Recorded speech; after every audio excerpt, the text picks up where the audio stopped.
Tonight we will vote on a conservative budget that balances within about 5 years and saves the country from trillions of dollars of new debt. This budget that will be presented as an alternative also allows us to repeal Obamacare at the same time. We've taken the identical language from the underlying budget, put it into the replacement budget, but we've done something different. Instead of allowing spending to continue to grow unabated, instead of allowing spending to grow at such a rate that we will add $9.7 trillion to the debt, we do something novel, something that I consider to be the conservative vision for our country. We actually freeze spending. We just say no more spending. Interestingly, the budget will balance. The country's budget would actually balance, and we wouldn't add $9.7 trillion if we simply freeze spending. Now, I think there's something in my version of a budget for both Republicans and Democrats, because mine calls for a freeze in spending, but would allow the different appropriation committees to decide where the spending would be cut. So, for example, if you decided that we needed more military spending, but you thought maybe we could spend less on corporate welfare, you might cut out the Department of Commerce. You might not know it once we did it. You might not know that the Department of Commerce really could be eliminated, and you really wouldn't notice that it was gone.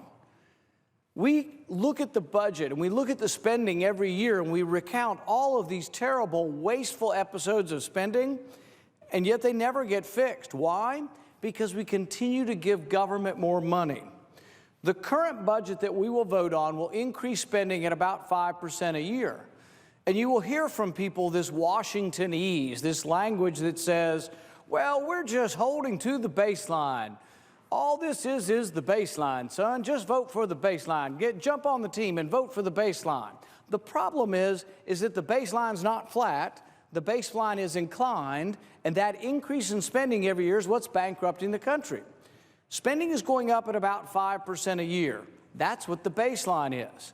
And so when people say, oh, we're going to cut trillions of dollars, this is a frugal budget, they're talking about cutting spending from the proposed increases in spending.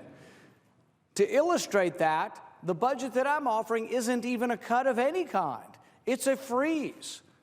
Anybody in America ever had their income frozen? Anybody in America ever had to take a cut? Why shouldn't government? Why shouldn't we force government to look at their finances and say, you know what, this spending is good and this is not so good? I'll give you an example. We spent $700,000 last year studying Neil Armstrong's statement on the moon.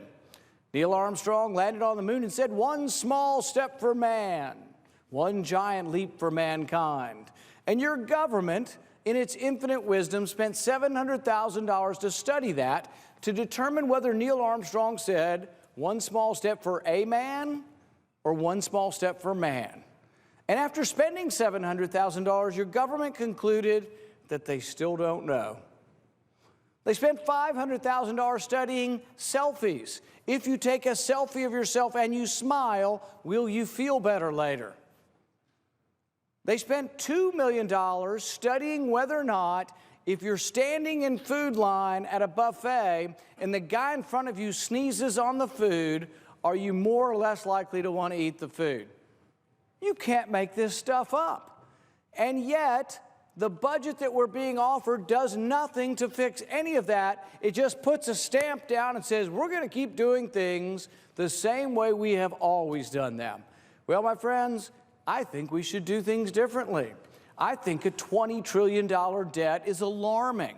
I think it's the #1 problem we face as a country, and someone ought to do something about it. So I didn't have much luck saying, you know what, guys, we should produce a balanced budget. And so what we got is $9.7 trillion, and I just can't support that. So I've offered an alternative. For people who believe that debt is a problem, they can vote for my alternative, and it still maintains the exact same language that the underlying budget has for repealing Obamacare. You can do both. Why should it be an either or? Why should it be, well, we have to vote for a crummy budget, but that's the only way we can get to Obamacare? Well, why don't we vote for a budget that balances? I thought that's what we were for. You see, I remember a time when Republicans talked not even just about freezing spending. Some of them actually said we should reduce the size and scope of government. That's what Ronald Reagan said. And yet government grows inexorably. Over and over again, year after year, government grows. We had Republicans in charge about 10 years ago, remember?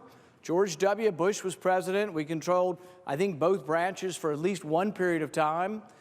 And yet the debt doubled under George W. Bush's administration from $5 trillion to $10 trillion. Under President Obama, it's gone from $10 trillion to $20 trillion. And now you have Republicans say, just put us in charge. Put us in charge of the House. You did, 2010. Put us in charge of the Senate. You did in 2014. Put us in charge of all three branches, and we will make a conservative vision for the country. We will balance budgets. We will reduce spending. And yet, this is an all-Republican Congress where only Republicans will vote on the budget today.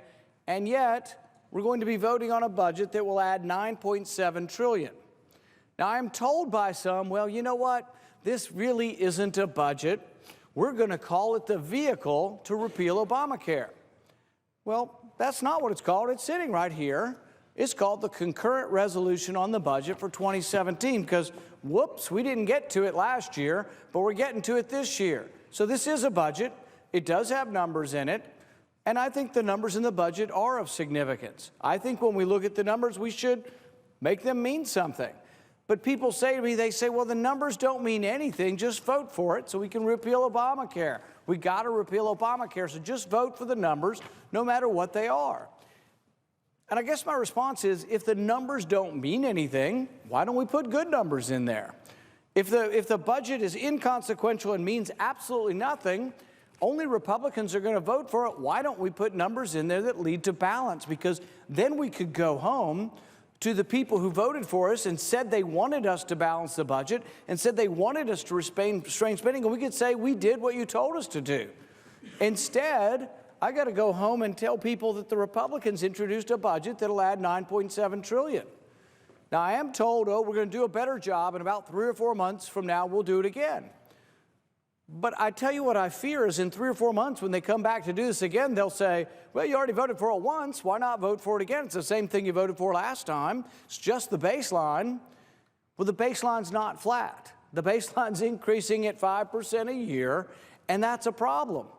We have to look at spending across the board. All of the spending has to be looked at. The great thing about what I've offered as an alternative is, whether you're a liberal or a conservative, it doesn't define exactly where you have to have the cuts come from. It says what the overall number would be, and actually we're not talking about cuts, we're talking about freezing spending. But what you could do to get to a freeze is, you could cut or eliminate some parts of government, like maybe the $700,000 we spent studying Neil Armstrong's statement could be eliminated completely. Maybe the $30 billion that we spend on corporate welfare in the Department of Commerce, maybe that could be eliminated and not one poor person would go hungry, and maybe a couple of rich CEOs would fly in their own jet instead of a taxpayer jet when they're flying around the world. You could eliminate things like the Department of Commerce, and you could keep spending for other items. If you think the military is bloated, you could actually cut money in the military and spend it on other items of budget. The bottom line is, if you vote for this amendment, you will be voting for fiscal conservatism that says enough's enough. We have a $20 trillion debt. We're borrowing $1 million a minute, and enough's enough. So if you are a fiscal conservative, if you're worried about the debt of the country, I hope you will support my amendment, which replaces the underlying budget with a federal on-budget spending freeze and actually leads the budget to balance in the near future. Thank you, Mr. President.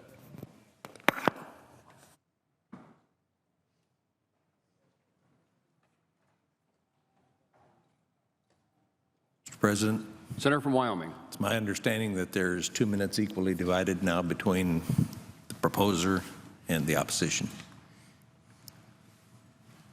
Senator from Wyoming. Who yields time?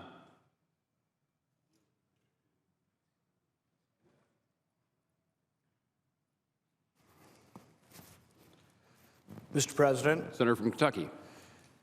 I propose that the Senate vote for this budget because it leads to balance, it's fiscally conservative, it allows the Senate and Congress to decide where money will be spent and where it won't, will eliminate waste, and above all, will get us on the right track towards eliminating or at least staying the expansion of a $20 trillion debt. I think this is the biggest problem we face as a country. As much as I think Obamacare is a mistake, just ignoring the debt to get to Obamacare is also a mistake. And so I would ask the Senate, for those who are or claim to be fiscally conservative, that you will consider voting for a budget that actually balances and continues to have the language underlying in it that would allow us to also repeal Obamacare.